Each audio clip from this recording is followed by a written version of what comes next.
ada orang kelihatannya seperti beribadah, tapi nyatanya dia sedang cari duit. Ada orang yang mungkin Anda melihatnya orang tuh hobinya sedang cari duit, tapi hakikatnya dia sedang beribadah. Dibolak-balik, bedanya tipis sekali itu. Kan itu ada urusan hati. Nggak bisa kita menuduh seseorang hanya dengan dugaan tentang isi hati seseorang. Hubud dunia, ya kan? Zuhud, ibadah, munafik, ketersesatan, zindik, kafir, bid'ah, murtad, itu urusan hati semuanya. Tidak mungkin kamu tahu. Kalau kamu bisa menyebutkan ini kafir, ini murtad, ketahuilah bahwa ketika engkau mengkafirkan orang lain, kamu sudah kafir sendiri. Aku hanya ingin berbagi kebahagiaan dan tidak menggurui siapapun. Terlalu sulit bagiku untuk menyalahkan siapapun. Akan tetapi apabila ada orang yang ingin mengisi raportku, tentu aku sangat gembira sekali. Dan kujamin aku tidak akan sakit hati sedikit.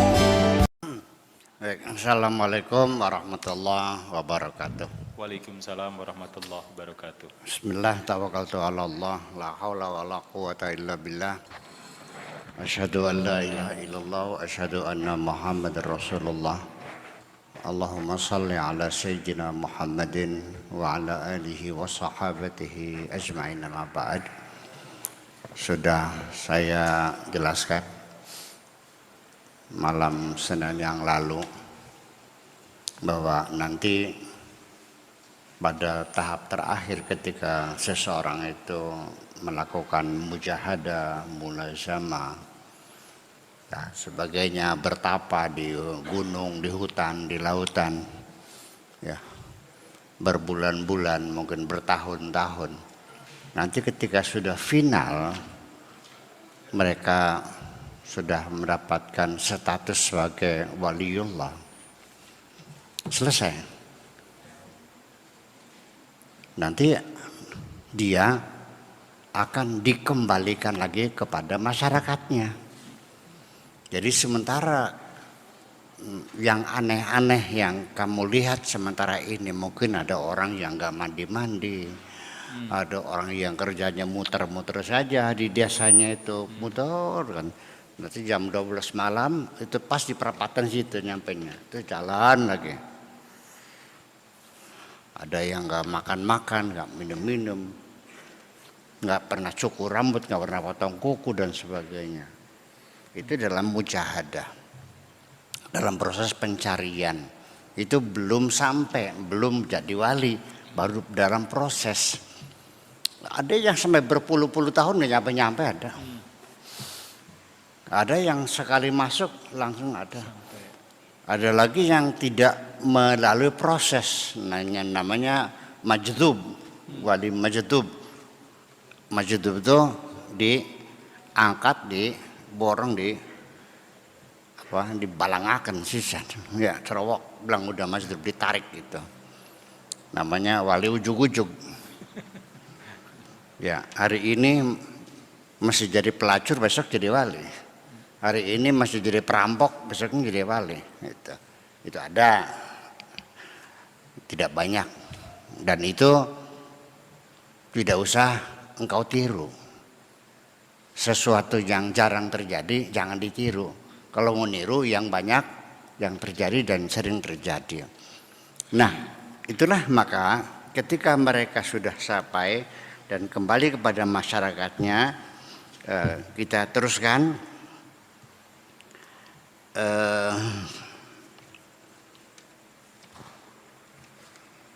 Mana tadi itu?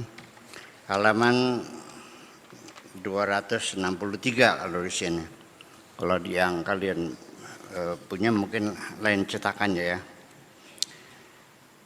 Ya, setelah nanti mereka orang yang sudah selesai menjadi wali itu yasiru syamsan, ya, yastadi'una bihi, akan menjadi matahari bersinar menerangi masyarakatnya, ya, membimbing masyarakatnya. Fi tariqihim ilaihi, menuju jalan kepada Tuhannya. Yasiru ta'amal khalqi wa syarabahum, dia seorang waliullah itu akan menjadi makanan masyarakatnya, menjadi minuman masyarakatnya. Artinya bisa meningkatkan kemakmuran dan kesejahteraan mereka. Kemudian fala yaghibu anhum, dan tidak pernah absen dari mereka. Yasiru kullu ni'amihi masalihahum, dan semua kenikmatan-kenikmatan yang Allah berikan kepada para waliullah, segala kemampuannya itu akan menjadi kemaslahatan, memberikan keuntungan kepada mereka juga. Wa yansa nafsahu, sedangkan dia sendiri lupa akan dirinya, sudah tidak lagi memikirkan kepentingannya, sudah enggak mikirin lagi dia bikin rumahnya di mana, sudah enggak mikir lagi dia makannya di mana. Yang dipikirkan bagaimana masyarakatnya bisa makan, bagaimana masyarakatnya bisa punya rumah. Dia sendiri sudah lupa, tidak memikirkan dirinya sendiri itu. Kemudian yasiru ka'anna atau ka'an la nafsa lahu, akhirnya dia akan menjadi seolah sudah tidak ada nafsu lagi, wala tab'a, dan juga tidak ada tabiat watak lagi, tidak ada emosi lagi, wala hawa, dan sudah tidak hawa nafsu lagi, ya. Yansa ta'amahu, dia sampai lupa akan makanannya sendiri, wa syarabahu, dan minumannya sendiri, sampai seringkali lupa enggak makan. Jam 12 terasa capek, baru sadar dari pagi belum makan. Yang dipikirin bagaimana umatnya makan, dia sendiri sampai lupa bahwa dia belum makan dari pagi. Itulah mereka min auliyaillah. Walibasahu, pakainya juga sama, sampai akhirnya habis pakainya tinggal sarung satu, mau ganti nggak ada sarung lagi. Yang ada bagaimana ngasih sarung kepada pakaian kepada masyarakatnya. Nasian li nafsi, lupa dirinya. Dzakiran al khalqa. Jadi sebetulnya bukan dzakiran, ya, mudzakiran, mengingatkan makhluknya itu robbahu, kepada Tuhannya. Jadi mengingatkan masyarakatnya supaya ingat kepada Allah, bukan dzakiran tapi mudzakiran la'alla shawab. Jadi dalam tata krama kaum santri, kalau baca kitab ada salah cetak, itu tidak vulgar khoto, enggak, ya. Tapi biasa istilahnya la'alla shawab, barangkali benernya seperti ini gitu. Barangkali benernya seperti ini, yaitu mengingatkan, bukan mengingat tapi mengingatkan masyarakatnya kepada Tuhan. Bukan dia mengingat tapi mengingatkan, yaitu mudzakiran. Azza wa jalla yakhruju biqalbihi an nafsihi wal khalq. Dari dalam dirinya sudah keluar semua, baik nafsunya, dirinya maupun makhluk, sudah tidak ada di dalam hatinya lagi. Wa yabqa bi rabbih, yang tinggal tersisa hanya Tuhannya saja, azza wa jalla. Hatinya kosong, sudah enggak ada nafsu, enggak ada makhluk, enggak ada, udah tidak ada, yang ada hanya Tuhannya saja. Kemudian azza wa jalla kullu talabihi, ya, naf'ul khalqi, bukan talabah, ya, kullu talabihi, semua permintaannya, setiap doanya itu tidak pernah minta aku minta kaya, aku minta sehat, aku minta apa saja, tidak. Semua permintaannya adalah untuk kemanfaatan makhluk, untuk masyarakatnya sendiri. Didoakan masyarakatnya supaya damai, supaya aman, supaya tentram. Ya. Mendamaikan masyarakatnya, itulah para auliaillah yang bekerja. Tetapi begini juga ya. Kenyataannya para auliaillah itu di masyarakat mana saja, sebegitu hebatnya mereka bekerja atas nama Allah semuanya, dalam masyarakatnya selalu dihina dan dicaci maki. Nanti sadarnya kalau sudah mati, ai jadikan kawali, wah telat sudah mah. Sudah mati baru tahu, waktu hidup pendihina-hina aja sih. Itu jadi salah perangsa kita sendiri juga underestimate ya, karena pikiran kita yang materialisme ya. Seorang waliullah yang berpikiran jernih, yang selalu memikirkan masyarakatnya, sampai untuk dirinya dia lupa hidupnya sangat sederhana, malah justru masyarakatnya melihatnya sebagai orang melarat, bleg-bleg apa-apa, dihinakan. Itu terjadi. Syekh Abdul Qadir Jailani juga ketika dia masih hidup ya dicaci maki orang juga sama. Ya, jadi kalau Anda pengen jadi wali ya siap-siap dicaci maki. Kalau nggak siap nggak usah. Nah, begini, Anda berbuat baik kepada orang lain dan Anda dicaci maki, sakit nggak? Sakitnya kuadrat. Kalau Anda tidak pernah berbuat baik, dicaci maki, sakit betul. Tapi satu sakitnya. Tapi kalau Anda berbuat baik dan dicaci maki, kuadrat sakitnya. Sudah sudah banyak tombok berbuat baik, malah akhirnya dituduh macam-macam dan sebagainya. Itu. Jadi artinya bahwa mereka itu para auliaillah itu bekerja siang dan malam dan mereka sama sekali tidak pernah merasa kecewa sekalipun tidak ada orang yang berterima kasih kepadanya, karena mereka secara yakin dan pasti mereka bekerja untuk Allah, majikannya adalah Allah, sehingga mereka sama sekali tidak pernah berharap sanjungan dari siapapun. Tidak pernah meminta pengakuan dari siapapun. Ngaku serok beliau wis. Dan tidak akan pernah mungkes. Ya, tetap saja sekalipun orang itu menghina, ya ketika butuh ya dikasih lagi. Menghina juga. Terus dia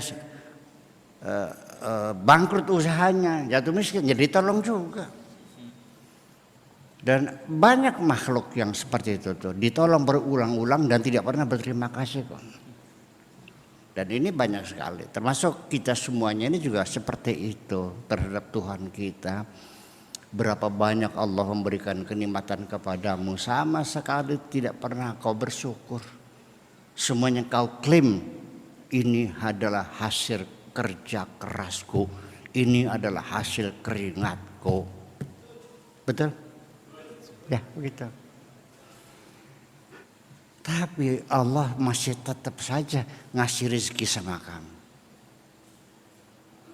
Kalau Allahnya pogal, tahu pogal?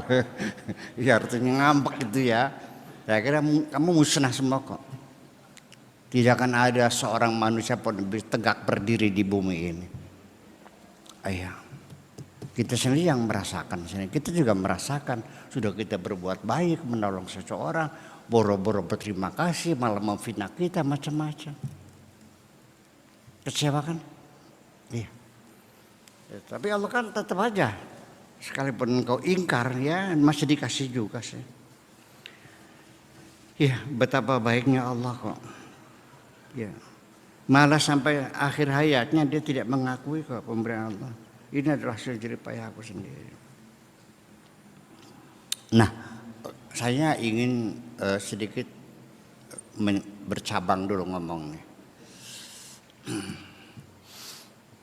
Sementara ini saya dengar di mimbar, di pengajian-pengajian, ketika orang tidak bersyukur setelah mendapat nikmat dari Allah, itu mereka sepakat disebut kufur, tetapi kufur nikmat. Betul nggak gitu? Betul gitu. Kufur nikmat itu tidak mengakui pemberian Tuhan. Jadi bukan kafir tidak percaya, tapi kafir nikmat. Kader, ngerti kader? Bukan kader generasi, bukan ya. Kader kufur nikmat. Mereka tidak sadar. Padahal Allah mengatakan wala in kafartum inna azabi lasyadid. Siksaku sangat luar biasa kalau kamu tidak mensyukuri nikmat. Kader dengan Oke guys, nih gue mau ngenalin lu sama aplikasi kasino paling gacor menurut gue. Nih gue lagi spin-spin aja. Nah ini tuh depositnya gampang banget. Sekali deposit, pertama kali deposit lu dapet bonus banyak banget. Nah ini gue udah menang 500.000. Ini gue mainnya tinggal spin-spin aja. Ini withdrawalnya juga, wih gue dapet 8 juta cuy. 8 juta, buset. Nah nih, no, mainnya gampang banget, tinggal spin-spin aja. No, gue dapet duit udah kumpul 10 juta. Dan ini tuh mainnya spin-spin aja nih, gampang banget, bisa lu lihat. Spin-spin terus ya. Ini gue udah kumpul 11 juta cuy. Dan itu nariknya gampang banget. Sekali deposit juga banyak bonusnya. Gue udah kumpul 13 juta. 13 juta cuy. 6 juta. Gue dapet 6 juta lagi.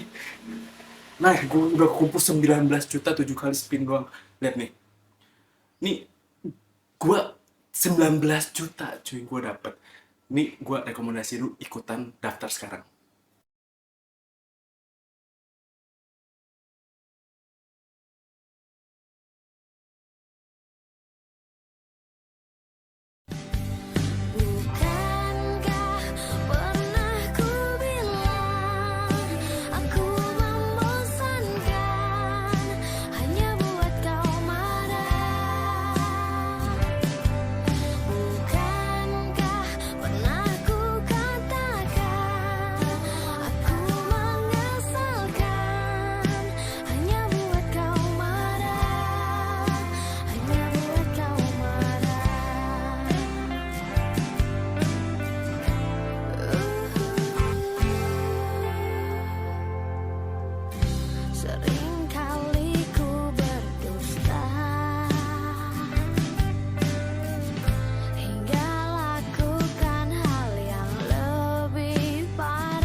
kader. Dengan Al-Qur'annya sudah jelas sekali. Iya, jadi akhirnya sementara ini ya kita beranggapan bahwa al-kabair, ya dosa-dosa besar itu dalam pikiran kita ya membunuh orang, ya kan, ngerampok, mencuri, berzina, mabok, itu adalah dosa besar. Kalau tidak bersyukur mah kader kufur nikmat. Gitu. Betul nggak gitu? Dalam imajinasi kebanyakan orang seperti itu. Sekarang saya ingin menjelaskan dengan bahasa yang sederhana lah. Ini ibu-ibu mungkin punya anak macam-macam. Ada anak yang kerjanya tuh nyolong aja duitnya ibu tuh, betul nggak? Tiap hari ngambilin duit. Ibunya datang ke tempat saya, Pak Kiai, di rumah saya banyak kecik. Tahu kecik? Iya, nyolong. Ada jin iprit yang tukang ngambilin duit gitu. Ya kecik ndak seireng. Iya. Setelah ketangguhan, diapain anak tuh? Dicewer. Kemudian anak juga tidak sekolah-sekolah, minggat ya, dari rumah berangkat tapi di sekolahnya nggak ada, dia main. Dijewer nggak? Dengan segala macam kesalahannya. Ya nyuri uang, ya tidak sekolah, ya tidak mandi, ya tidak ngaji. Oke, itu semuanya sebatas dijewer, dicubit, ya kan? Paling santer ditampak lah.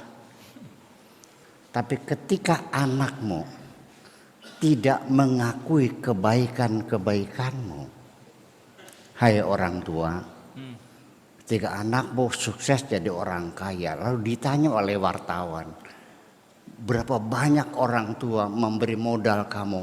Nggak ada, orang tua saya nggak pernah ngasih apa-apa. Ini hasil kerja saya, ini keringat saya, ini usaha saya. Dia nafikan, dia tidak mengakui kebaikan orang tua. Orang tua masih segar dalam pikirannya. Dari sejak mengandung anak 9 bulan, kayak apa susahnya.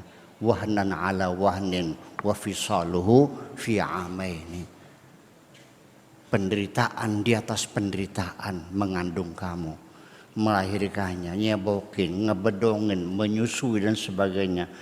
Menyekolahkan, semuanya ditiadakan. Orang tuaku tidak ngasih modal sepeser pun. Ketika orang tua itu mendengar anaknya tidak mengakui kebaikan orang tua, dijewer nggak? Dijewer nggak? Enggak. Ditampak nggak? Enggak. Nggak dijewer, nggak ditampak. Paling ngomongnya begini, wahai anakku, mulai hari ini jangan lagi kau panggil aku sebagai ibumu. Selesai. Selesai. Paham nggak? Jadi mana dosa besarnya? Mencuri uang atau tidak mengakui kebaikannya?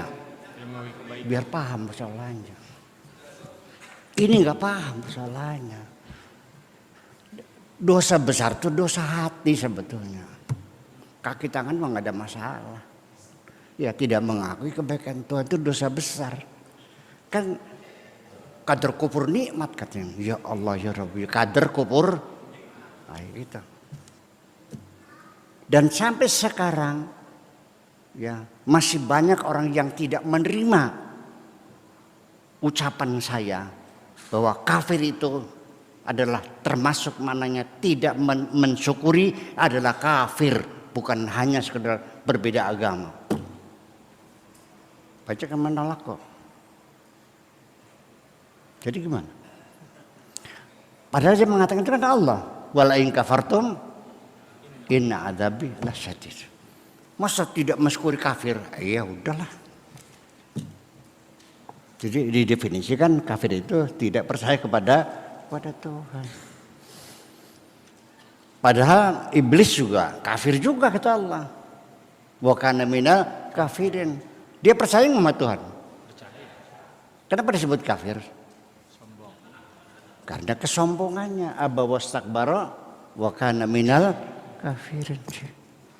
Masih banyak di komentar-komentar penyangkalannya tuh.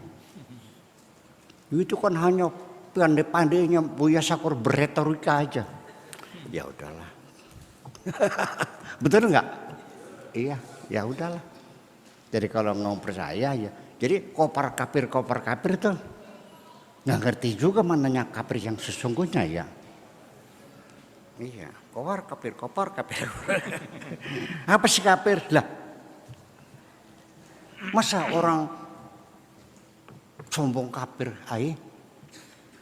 Jadi gimana? Ya dikiranya kafir itu tidak percaya kepada Tuhan gitu dikiranya. Gitu. Ya udahlah, nggak ada masalah. Jadi kalau ada orang itu tidak paham, saya ulangi lagi, saya terangkan lagi supaya paham. Tapi kalau orang itu beda paham, ya nggak perlu diulang dong. Ya udah selesai. Betul? Kalau beda paham ya, dasarnya bukan tidak paham tapi beda. Ya sudah nggak usah diterangin. Sampai meler juga nggak bakal percaya kok. Ya udah karena beda paham. Ya usah, goodbye forever. Selamat tinggal selamanya gitu. Ngantar surok belia, wis. Nama syafal yumin, nama syafal yakfur. Itu kira-kira seperti itu. Wa yabqa bi rabbih. Jadi yang tinggal di hatinya hanya Tuhannya saja. Kullu talabihi naful khalqi. Waqad sallama nafsahu ila yadi qada'i rabbih. Sedangkan dia sendiri sudah menyerahkan dirinya kepada kekuasaan Tuhannya. Ada orang minta pengen dapat jodoh, didoakan, ya Allah kabulkanlah. Ya, ini anak sudah umurnya 33 tahun belum punya suami, ya Allah kabulkanlah. Dewe kamu ada orang kawin gitu. Dia sendiri belum kawin, mendoakan orang. Ada orang dagangannya kurang laris, pengen laris, ya Allah mudah-mudahan didoakan. Dianya sendiri, ya kan, dagangannya nggak laku kok.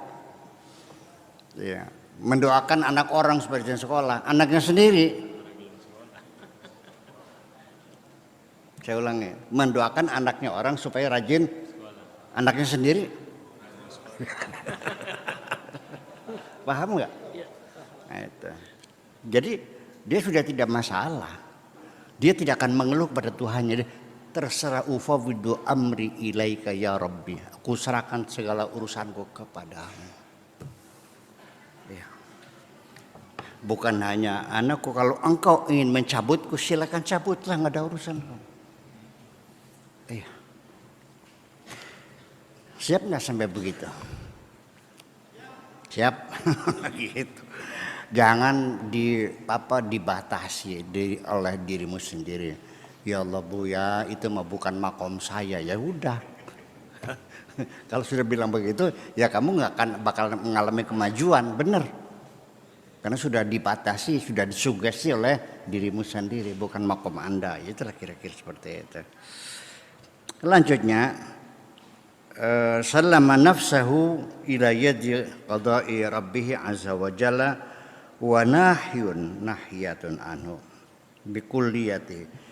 Huwa kok nahiyatun, sebenarnya huwa nahiyun anhu bikulliyatihi. Dia sudah tidak memikirkan itu semuanya. Hada sifatu man yuridul wuquf fi istijlabil khalqi.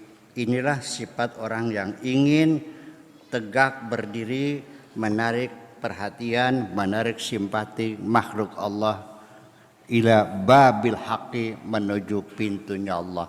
Itulah sifat orang yang mengajak-ngajak manusia untuk meminta kepada Allah, untuk mengabdi kepada Allah, untuk menuju pintu Allah. Itu semacam itu. Jadi artinya boro-boro mereka mendapatkan keuntungan. Iya, makanya ketika ada orang dipanggil ceramah untuk menasihati masyarakatnya, lalu pasang tarif, yaitu sekali undang 15 juta. Pastikan dia pasti bukan waliullah. Itu aja. Paham nggak? Setelah ceramah memang salaman, kalau sudah salaman sekali wali juga tidak akan menolak, ya udah rezeki dari Allah gitu. Oh ya, ketika dibuka isinya KTP, balik lagi nggak ke menemui panitia, balik lagi nggak? Ya udah nggak usah. Pagi-paginya panitia datang, nyungsep minta ampun. Ya punten salah ngerogo.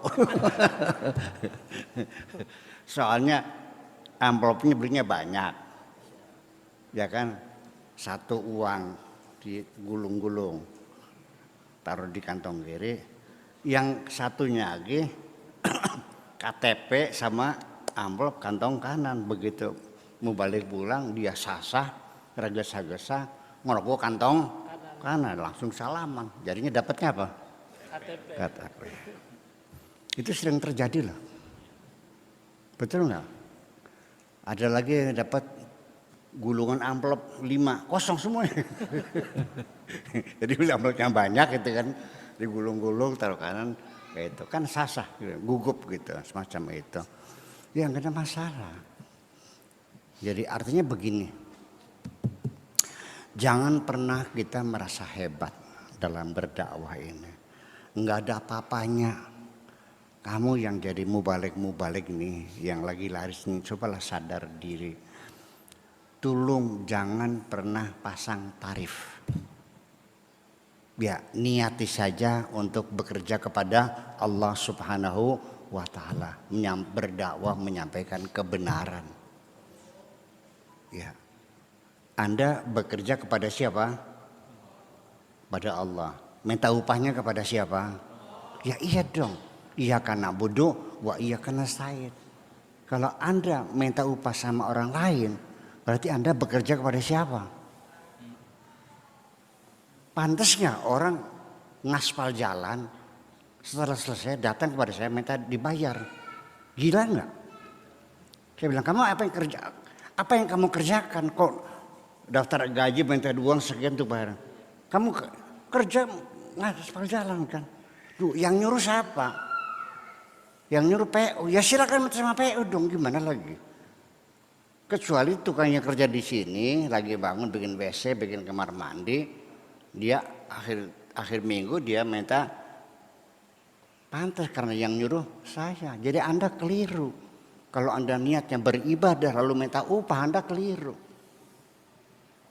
Lebih baik jujur-jujuran saja. Ya Allah, aku tidak sedang mengabdi kepadamu. Aku lagi mengabdi kepada diriku sendiri.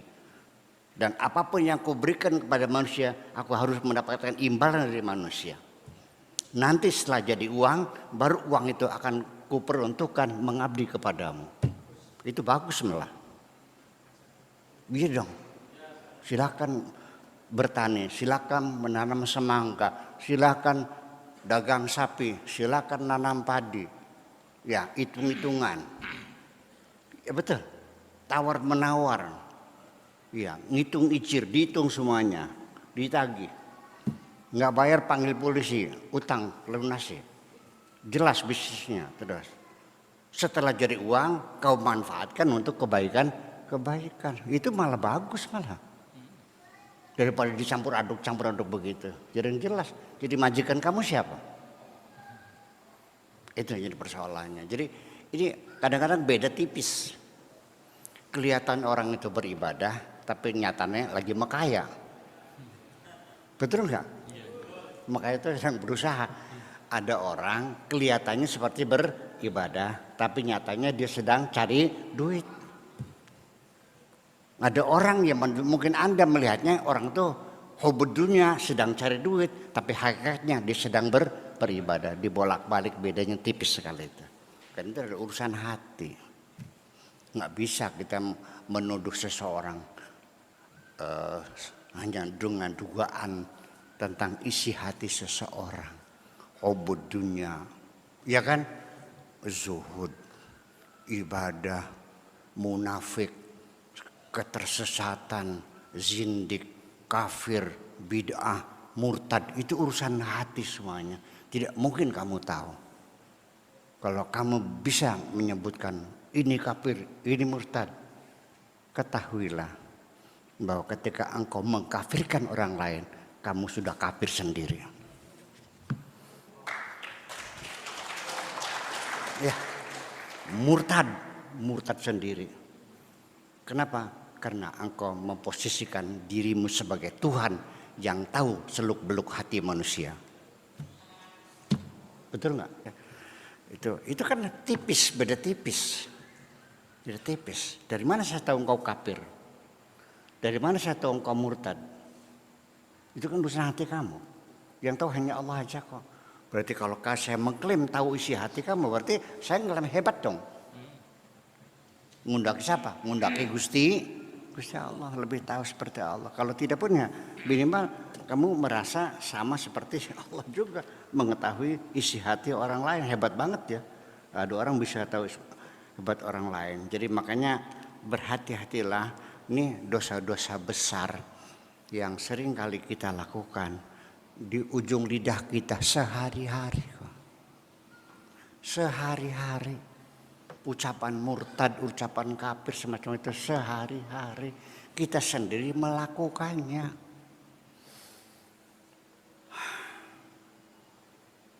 Kafir, dia sendiri telah melakukan perbuatan-perbuatan kekufuran yang dia tidak sadari. Seorang atasan mungkin karena bawahannya salah, dia atasannya marah, naik pitam, ngomongnya masa depanmu ada di ujung penaku ini. Masa depanmu ada di ujung penaku ini. Pernah dengar gak atas yang bilang gitu? Berarti dia bisa menentukan masa depan seseorang. Kalau engkau mengklaim bisa menentukan masa depan seseorang, siapa Anda? Sekalipun Anda tidak mengatakan aku Tuhan, tapi perkataanmu adalah perkataan Tuhan semuanya. Paham?